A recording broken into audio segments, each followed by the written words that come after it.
So, hello mga kulichap, isang magandang tanghali po sa ating lahat. Ayan, so may dumating na naman tayong package galing sa Lazada.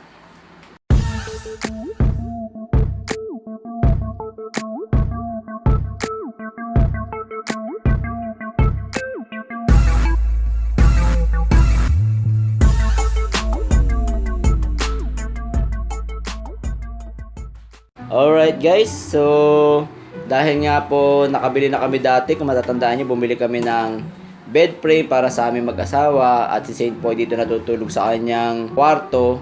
Pero sa kadahilanan po na wala siyang higaan dito, ay doon po sa kwarto namin sumasama muna. At dahil nga po mainit, doon muna siya sa kwarto dahil may aircon doon.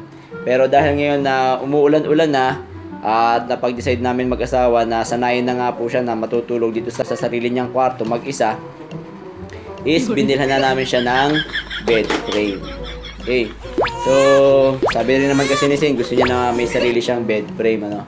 So, binililit natin siya from Afford the Home Furnitures. Ayan, galing sa Lazada, ano. Ito po ay nagkakahalaga ng 2,000 pesos. No. Kasama na po dyan yung discount. So, ang size po nito is 36 by 75 or single. Siya po ay single bed. Ayan.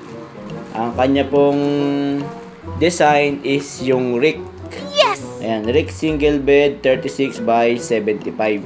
So, ito po yung isa sa mga pinakamurang bed frame ngayon ng Afford the Home Furnitures. Kasi yung mga na-feature ko dati na nakuha ko sa halagang 1,700 is nasa 3,000 pesos na yun or 3,500 na.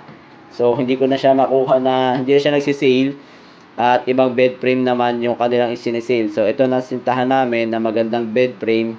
Tingnan natin kung same quality and then yung design niya is kung okay din naman. So, mas maliit yung binili namin kasi sising lang naman yung matutulog. And dahil sa sobrang dami na nga po na nakalagay dito sa kwarto niya is medyo masikip na pag double pa yung binili namin. Alright, so samahan niyo kaming i-unbox tong bed frame ni Zane. So syempre, ayan po ang aming karpinterong si Zane. Tulong po sa amin.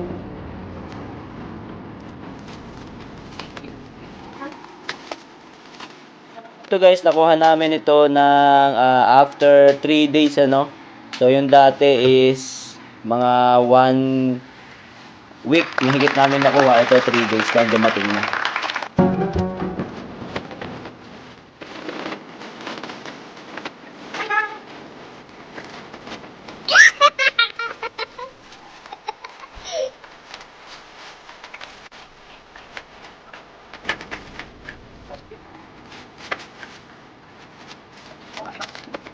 So guys, ayun yung headboard niya, no? Yun yung design niya. Na simple lang pero pang lalaki naman yung nakuha namin. And then syempre, ito yung kanyang gitna. Ayan. So masasabi ko na same quality rin dun sa dati naming nabili, no? Ayan. So nakatornilyo kasi ito nabubuka. Ayan. Yun lang, may mga konting ano lang, ito dami. Meron lang ito. Siguro sa delivery. Ayan. So, hindi naman siya big deal para sa amin. Tapos, isane lang din naman syempre yung hihiga dun sa bed. And then, ito yung yan, ito yung part ng yung sa baba ng bed. Yan.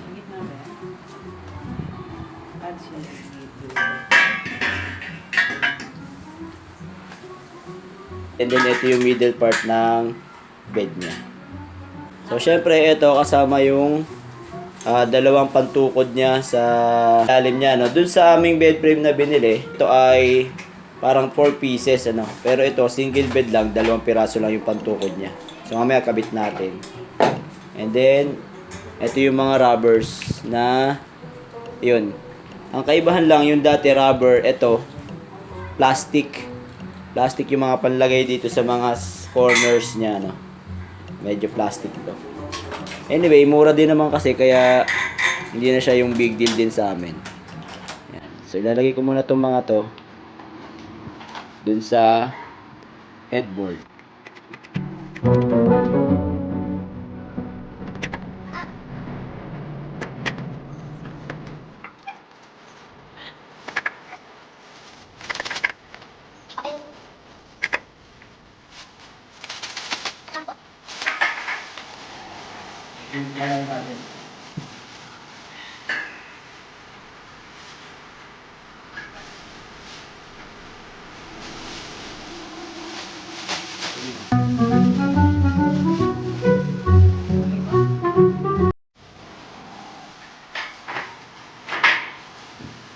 So gaya ng dati guys, kailangan na i-shoot natin tong part na to, no?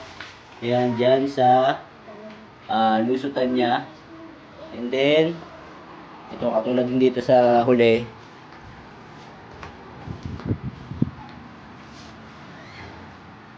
Ayan, kailangan i-shoot nyo lang.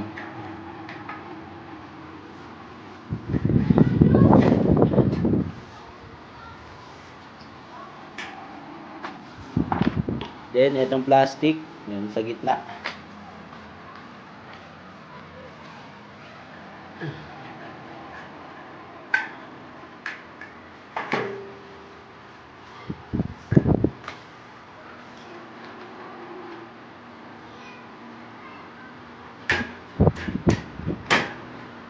Tukot. Shoot na natin dito sa ilalim. Tapos, itong mga corners na ganito, i-secure natin. Tapakan natin siya.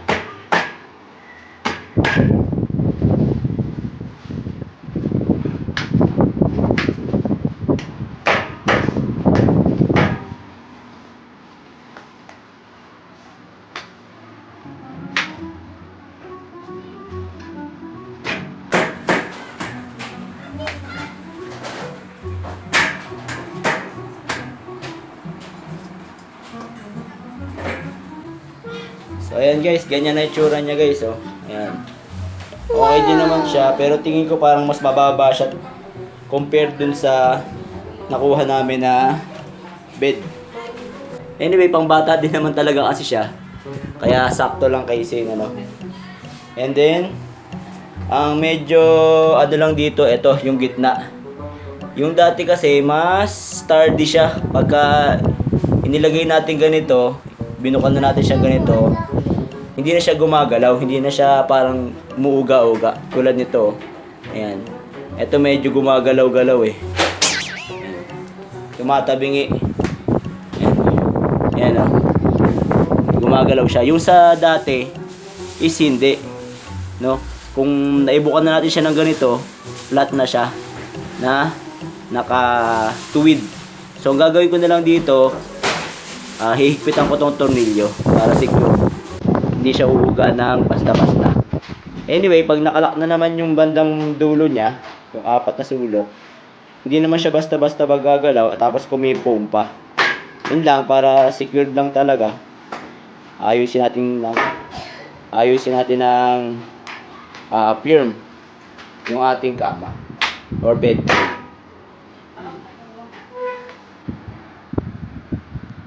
So, gamit tayo ng Allen wrench. O, higpitan lang natin to para maging firm siya.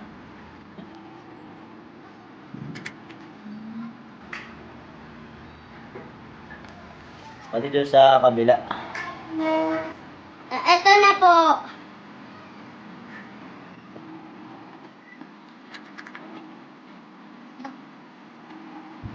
So, ayan, mahigpit na siya. Hindi na siya yung uga-uga.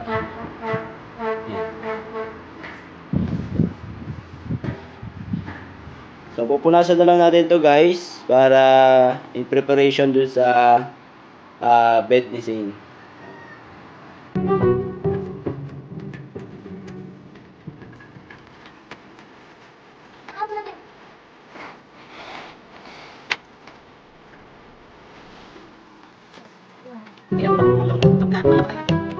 So, ayan na guys, yung bed frame natin guys, no? Ayan. Okay. So, masasabi ko lang, mas makapal yung mga bakal nung nabili namin dati kaysa dito. Yung mga sulok kasi nito, ayan, tulad yan. Maninipis yung mga bakal. Tapos, ito nga, yung dito sa part na to, medyo hindi siya sturdy, ano? Medyo maluwag siya. Pero nagawa naman ng paraan, huhigpitan lang natin yung mga bolts. Ayan.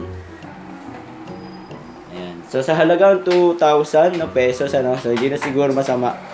Anyway, nasabi ko nga, yung mas mga katulad ng bed frame nila dati na mas magaganda yung klase is ngayon nasa 3,500 na, 4,500 na. So ito na lang yung isa sa mga pinakamurang bed frame nila ngayon, which is yung Rick model. Yung Rick model, ganyan yung kanyang sign. Then, ayun nga, wala siyang headboard na nakalagay na parang yung pa-cushion ng konti. pampalambot. Yung hindi katulad nung nabili namin dati, meron. And sa ibang model naman, tulad nung Rodney, meron pa silang Rodney na worth 2,500 yata yung ganitong size.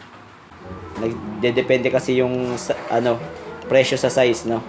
So not bad na rin, ano, not bad for 2,000 pesos na bed frame. So same lang din naman ang gagamit. Alright, so ilalagay ko na lang po yung ating link para dito kung gusto niyo umorder po nitong Rick bed frame na 36 by 75, ano, single bed lang po siya. Yan, pero single, pero kasya naman yung nanay niya at si Saint if ever na magtatabi silang dalawa. At kung dalawa kayong payat, pwede pa kayong magsapi dito sa bed frame na to. Hindi katulad na nabili namin dati na semi-double na bed frame. Kasya kaming tatlo dun sa semi-double. Medyo masikip pero meron pa mas malaki nun yung double size. Meron din naman silang king size at queen size. Ayan. So, lalagay ko na lang yung link ng kanilang shop dito sa video na to. Alright. So, siguro pa may nabag na naman ako kapay-pakinabang sa araw na ito. At sa mga hindi pa po nakasubscribe, subscribe na tayo sa Kulit Shop. Ang shop na makulit pero walang physical shop. See you on next videos. Bye-bye!